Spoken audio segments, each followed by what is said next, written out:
Radhe Radhe friends, आप सभी कैसे हैं? आई होप आप सभी अच्छे होंगे। तो फ्रेंड्स, यदि आप चैनल पे नए हैं तो चैनल को सब्सक्राइब कर लें, क्योंकि आज हम अपनी इस वीडियो में आपको बहुत ही अच्छी चीज़ बताने वाले हैं। तो फ्रेंड्स, चलिए हम आज आप लोगों के साथ डिस्कस करने वाले हैं अलंकार को। आज हम आप लोगों को अवगत कराएंगे कि अलंकार किसे कहते हैं और अलंकार के कितने प्रकार होते हैं। तो फ्रेंड्स देखेंगे, पहले हम बताएंगे आपको अलंकार की परिभाषा। तो जानेंगे कि काव्य की शोभा बढ़ाने वाले धर्मों को हम अलंकार कहते हैं। जैसे कि कोई स्त्री आभूषण पहन लेती है तो बहुत ही सुंदर दिखने लगती है, उसी प्रकार हिंदी में अलंकारों का होना आवश्यक है। हिंदी अलंकारों से सजी होती है और अलंकार हिंदी की सुंदरता को बढ़ाता है। देखेंगे जैसा कि बताया गया है कि भूषण बिन न विराजे कविता बनिता मिनता चिंता, जैसे कि अलंकार जो है वो हिंदी की सुंदरता को बढ़ाता है। तो अब अलंकार के हम जानेंगे कि कितने प्रकार होते हैं। तो अलंकार के 2 प्रकार होते हैं, हम देखेंगे कौन कौन सा।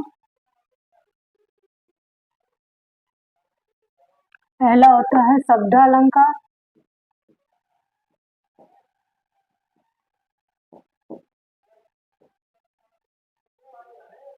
और दूसरा होता है अर्थ अलंकार।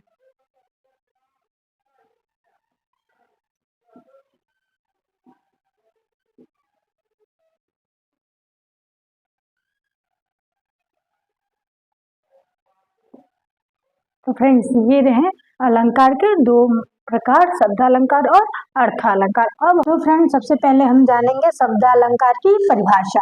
तो जब काव्य में शब्दों के द्वारा सुंदरता या चमक उत्पन्न होती है तो उसे हम शब्द अलंकार कहते हैं। अब हम जानेंगे कि इसके कितने प्रकार होते हैं। तो फ्रेंड्स, शब्द अलंकार के 3 प्रकार होते हैं, देखेंगे।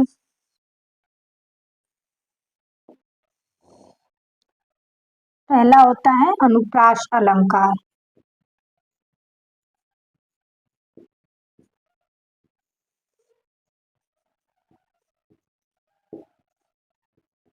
दूसरा होता है यमक अलंकार,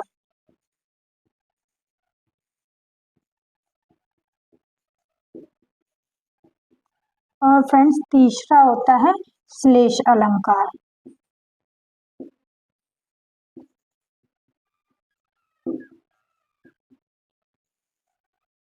तो फ्रेंड्स, ये रहे शब्द अलंकार के 3 प्रकार, अनुप्रास अलंकार, यमक अलंकार और श्लेष अलंकार। अब हम आते हैं अपने अर्थालंकार पे कि अर्थालंकार किसे कहते हैं। तो जब काव्य में अर्थों के द्वारा चमक या सुंदरता उत्पन्न होती है तो उसे हम अर्थालंकार कहते हैं। अब हम जानेंगे कि इसके कितने प्रकार होते हैं। तो इसके 6 प्रकार होते हैं, देखेंगे फ्रेंड्स।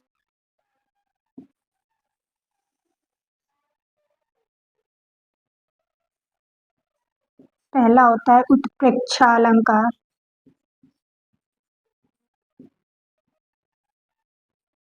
दूसरा होता है उपमा अलंकार,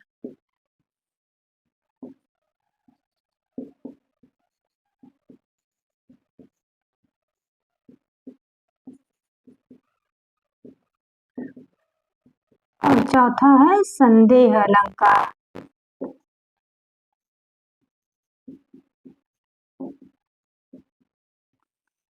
पांचवा है भ्रांतिमान अलंकार,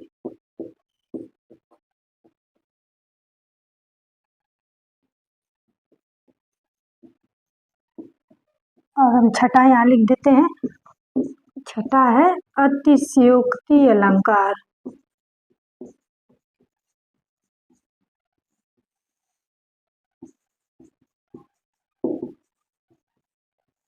तो फ्रेंड्स, यदि आप पीएचडी करने जाएंगे तो इन 6 के प्रकारों के बारे में आपको पढ़ाया जाएगा, लेकिन वनडे एग्जाम में ये इन सारी चीजों में से ही क्वेश्चन पूछता है। जैसे दे देगा कि सारी भी किनारे है, किनारे बीचे सारी है, सारी ही किनारे है, किनारे ही की सारी है, और दे देगा कि ये अलंकार है, आपको 4 ऑप्शन दे देगा कि वो उत्प्रेक्षा, उपमा, रूपक और भ्रांतिमान। तो आपको, अगर आप अलंकार पढ़े होंगे तो आप जान जाएंगे कि ये उदाहरण भ्रांतिमान का है, कि उसमें भ्रांति हो रही है कि नारी बीच सारी है कि सारी बीच नारी है। तो फ्रेंड्स ऐसे ही वनडे एग्जाम में आपसे क्वेश्चन पूछे जाते हैं। तो हिंदी का ये टॉपिक बहुत ही महत्वपूर्ण है आपके लिए, आपका पेपर आने वाला है। आप जल्दी से इन सारी चीजों को पढ़ लीजिए, मेरे चैनल पे पढ़िए या किसी और के चैनल पे पढ़िए, लेकिन आप इन सारी चीजों को बहुत ही अच्छी से, बड़े होने पे ये सारी चीजें भूल जाती हैं और हम एग्जाम में जाते हैं तो ये सारी चीजें पूछ दी जाती है, तो हमको लगता है कि हमें तो याद आ रहा था या फिर हम एक बार रिवीजन कर लिए होते। तो फ्रेंड्स आप ये गलती ना करें, इसलिए हम आपको ये सारी चीजें बताए हैं। फ्रेंड्स आपको हमारा वीडियो पसंद आया तो चैनल को सब्सक्राइब कर ले और वीडियो को शेयर करें ताकि आपके भाई बहन वो गलती ना करें जो आपने किया। धन्यवाद फ्रेंड्स।